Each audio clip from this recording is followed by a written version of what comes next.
नमस्कार, मैं सचिन सनी। फिलहाल आप मौजूद हाँ सूरजगढ़ के अंदर और उरई थाने के खुशी की खबर है। आप बता दूं कि कुछ टाइम पहले थाने कि आरएस को 2023 को जो रिजल्ट आयो हो में जो सूरजगढ़ क्षेत्र का जो आरएस लाग गया हाबन को सम्मान समारोह के लिए उरई तो हर समाज का लोग उरई इकट्ठा हुए हैं। तो आप जो आरएस में लागे हैं बन से पूरी बातचीत करांगे और बन की जर्नी के बारे में जानेंगे कि भाई उरई तक पहुंचने के लिए बनने किन मुश्किलों को सामना करना पड़े हो और अब जो युवा तैयारी कर रहे हैं बढ़ना बड़ को के खानो है। सबसे पहले बहुत बधाई। धन्यवाद। सबसे पहले नाम बताओ। मेरो नाम रौनक है, रौनक बलवदा, जारोडा गांव तक। तैयारी मैंने 2021 में जब जुलाई 2018 में 2018 की वैकेंसी का रिजल्ट आया था, उसके बाद मैंने डिसाइड किया था आरएस की तैयारी के लिए। फिर मैंने आरएस प्री के लिए पढ़ना स्टार्ट किया था और 21 में मेरा प्री हुआ और भगवान की मेहर से मेंस भी निकला। फिर 2021 में मैंने मेरा पहला अटेम्प्ट दिया था और मेरी जो सारी स्टडी थी वो सेल्फ स्टडी बेस्ड थी। हालांकि मैंने जो स्प्रिंग बोर्ड है वहाँ से मैंने मेंस के लिए भी बैच लिया था, मेंस फेस्ट में 2021 में। और 2021 के फाइनल में मेरी 774वीं रैंक थी और 2023 के वैकेंसी के लिए मैंने खुद से प्रिपेयर किया था और कोचिंग की टेस्ट सीरीज की हेल्प ली थी। अब जो युवा तैयारी कर रहे हैं बढ़ना के खाना मैं यही कहना चाहूंगी कि है ना, बहुत बार आप तैयारी करा और अपनी आशा के अनुरूप अपन रिजल्ट कौन मिली जाए। मैंने भी मेरे पहले अटेम्प्ट में सफलता कौन मिली थी, मैं निराश भी थी, लेकिन हाँ ये जरूर विश्वास था कि अगर इतना आगे आ गए हैं तो अभी बीच में छोड़ा नहीं जा सकता। मैंने फिर से अपनी पूरी एनर्जी के साथ अपना सेकंड अटेम्प्ट दिया और इस बार मुझे सफलता मिली। परिवार की तरफ से सबसे ज्यादा परिवार की तरफ से मेरे पूरे परिवार का, रिश्तेदारों का, सभी का ही बहुत ज्यादा सहयोग था। लेकिन मैं ये कहना चाहूंगी जो मेरे पापा थे ना, मेरे पापा ने मुझे सबसे ज्यादा सपोर्ट किया है। हमें पता है गांव का माहौल कैसा होता है कि लड़की है शादी कर दो अगले घर जागी, क्यों पढ़ा रहे हो, फालतू में पैसे लगा रहे हो। तो ये सारी चीजें हमें सुनने को मिलती थी, लेकिन मेरे पापा है उन्होंने हर एक जो मेरा डिसीजन था उसमें मुझे सपोर्ट किया है। तो सबसे ज्यादा श्रेय मैं अपने पापा को देना चाहूंगी। अब समाज की बात करिए, जैसे आपको देखा भी खबर में बहुत सारी आवे हैं, कई लड़कियां जो शादी करें तो बढ़ना देखा नहीं। मैं ये कहूंगी कि ये जो उम्र होती है ना, इसमें हम बहुत इम्पल्स डिसीजन लेते हैं, हम अपने जो लॉजिक है उनसे डिसीजन नहीं ले पाते। मैं यही बोलना चाहूंगी कि अपना जो दिमाग है उसको स्थिर रखो। और हमारे जो माँ बाप है ना, उनसे बढ़ के सगा हमारे लिए कोई नहीं है। उन्होंने इतना कुछ पाल पोस के हमें बड़ा किया है, वो हमें पढ़ा भी रहे हैं। तो फिर अगर एक ऐसी कालिक पोत के अपने माँ बाप के मुंह पे मत जाओ, एक बार ध्यान से सोचो समझो। ये जो उम्र का जो पड़ाव है इस पे ना ऐसी जो भावनाएं होना वो बहुत ही आम बात है, लेकिन इसमें इतना बड़ा डिसीजन लेना, अपने माँ बाप को छोड़ के भाग जाना, वो बहुत ही शर्मनाक है।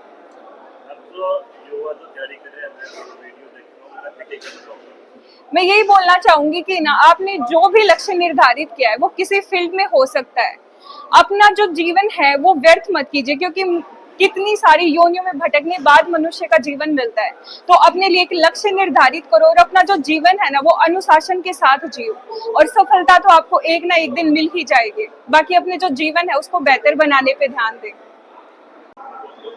आपको भी बहुत बहुत धन्यवाद, थैंक यू। सबसे पहले मेरा नाम रवीना है, रवीना चौधरी।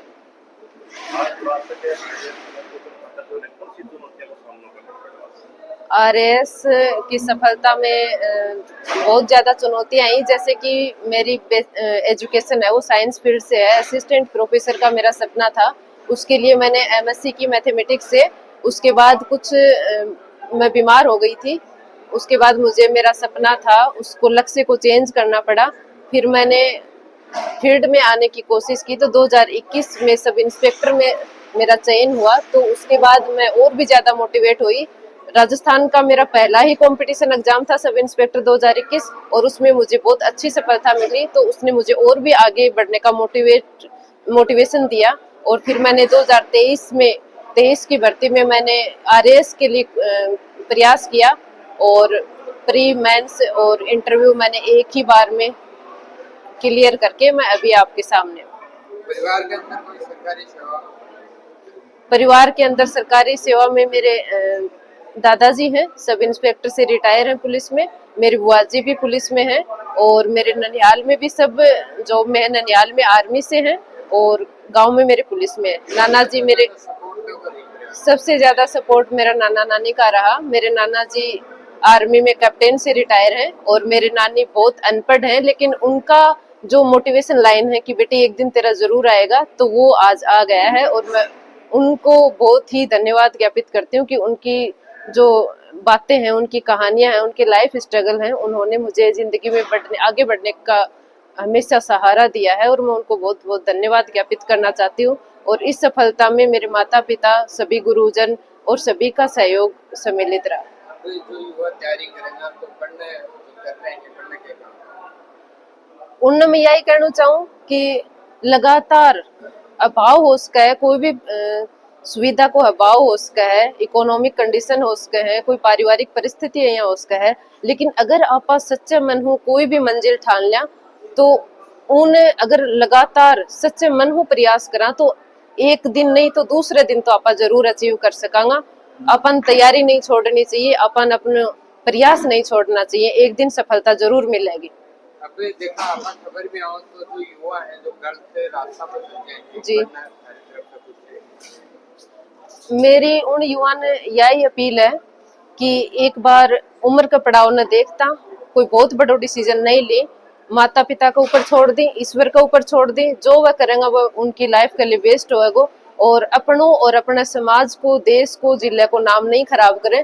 क्योंकि खासकर अगर मैं बेटियां के लिए कहना चाहूँ तो बेटी अहिया की है जो अगर समाज में एक बेटी पढ़ जाए तो उनके पीछे पूरा गांव अपन की बेटियां पढ़ाओगे। अगर कोई बेटी एक गलत काम कर जाए है तो उनके पीछे पूरा गांव, पूरा जिलो ही आपकी बेटियां रोक ले है, तो वह खुद को भी भविष्य खराब करे और पूरे जिले को भी भविष्य खराब करे।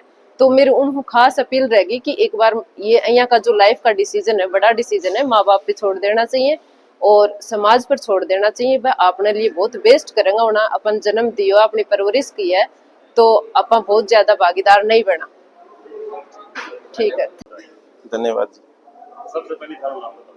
मेरा नाम रवि प्रकाश यादव है और मेरा ये आरएस में दूसरा प्रयास था। आरएस 2023 में मैंने 309वीं रैंक हासिल की है।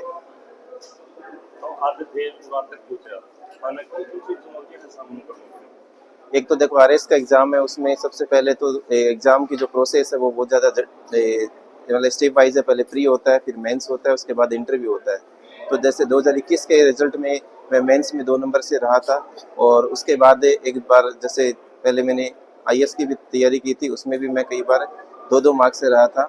तो मतलब एक तो असफलता जो बार बार मिलती है उसकी चुनौती, उसका सामना करना वो बड़ी चुनौती है। लेकिन 2021 में असफलता के बाद मैं वापस मोटिवेट हुआ और 2023 का परिणाम है वो आपके सामने। अब जो युवा जब थोड़ा नंबर आ गो अब तो युवा तैयारी करना पड़ने के मैं युवाओं को यही संदेश देना चाहूँगा कि आप असफलताओं से घबराएं नहीं। असफलता भी सफलता की वो एक सीढ़ी होती है, आप उसको जरूर एक चुनौती के रूप में स्वीकार करें और अपनी मेहनत जारी रखें, निश्चित रूप से आपको सफलता मिलेगी। कोचिंग करी या फिर करने की तैयारी करती है? नहीं, मैंने बिना कोचिंग है वो आरएस की परीक्षा पास की मैंने। तो माता पिता जी क्या काम करते हैं? पिताजी हैं वो गांव में उनकी दुकान है और माताजी हैं वो गृहिणी है, हाउसवाइफ है। धन्यवाद। सबसे पहले थारा नाम बताओ। मेरा नाम दीपक कोलिया है। मैं गांव उरिका सूरजगढ़ तहसील से बिलोंग करता हूँ। तो आज थे पूरा तक पूछा मैंने कौन सी चुनौतियों का सामना करना पड़ा। देखो मेरी स्कूली शिक्षा स्टार्टिंग से अच्छी रही है और उसके बाद 2018 में आईटी कानपुर में मैं ग्रेजुएट हुआ आईटी कानपुर से। उसके बाद अभी मैं गुड़गांव में सॉफ्टवेयर इंजीनियर के पद पर कार्यरत हूँ। अभी कोरोना के टाइम पर जब घर से काम करने का मौका मिला तो शाम को पढ़ाई का टाइम मिल जाता था, तो शाम को मैंने फिर यही सोचा कि जो भी आज तक स्किल्स प्राप्त किए मैं उस राजस्थान के लोगों के लिए उसको मतलब कंट्रीब्यूट करूँ। तो इसके लिए मैंने इसकी प्रिपरेशन स्टार्ट की थी और ये मेरा पहला ही अटेम्प्ट था। मैंने सेल्फ स्टडी के थ्रू ही इसमें मैंने अभी सफलता हासिल की और मुझे 85वीं रैंक इसमें हासिल हुई है। मैं यही कहना चाहूँगा कि तैयारी कैसी भी हो, आप कोई भी एग्जाम की तैयारी करो, आप खुद पे कॉन्फिडेंस रखो और आपको कोई भी अपन कोई भी टारगेट को चूज करते हैं तो चुनौतियां जरूर सामने आएंगी। पारिवारिक चुनौतियां भी आती हैं, कुछ और भी चुनौतियां आती हैं। आप खुद में कॉन्फिडेंस रखो और आगे बढ़ते रहो। आरएस घंटा पढ़ना पड़ा, कई कहते हैं कि 8 से 10 घंटा या 12 घंटा पढ़ना पड़ा है।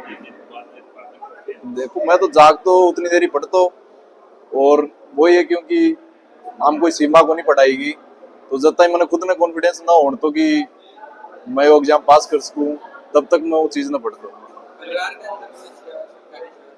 परिवार के अंदर पिताजी सरकारी सेवा में था, लेकिन मैं वाटर वर्क्स में पंप चालक था। बाकी तो ऐसे में जीजाजी भी अभी रिसेंटली असिस्टेंट प्रोफेसर में उनका सिलेक्शन हुआ है।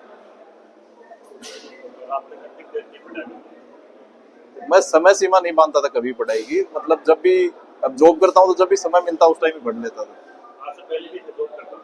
अभी भी कर रहा हूँ जॉब में, सॉफ्टवेयर इंजीनियर हूँ गुड़गांव। तो ये जो आप तो तैयारी कर रहे हैं युवा, उन्हें देखिए संदेश देना चाहूँगा। युवाओं को ये संदेश देना चाहूंगा कि आप मतलब कोई भी टारगेट आप चुनो, कुछ भी टाइप को टारगेट चुनो, आपने असफलता भी मिल जाए 1 या 2 बार तो उसे भटको मत। आप कंटिन्यू मेहनत करता रहो, एक न एक दिन जरूर सफलता मिलेगी। पढ़ाई कदे भी बेकार हो जा, नौकरी में ना तो कितना और काम आओगे।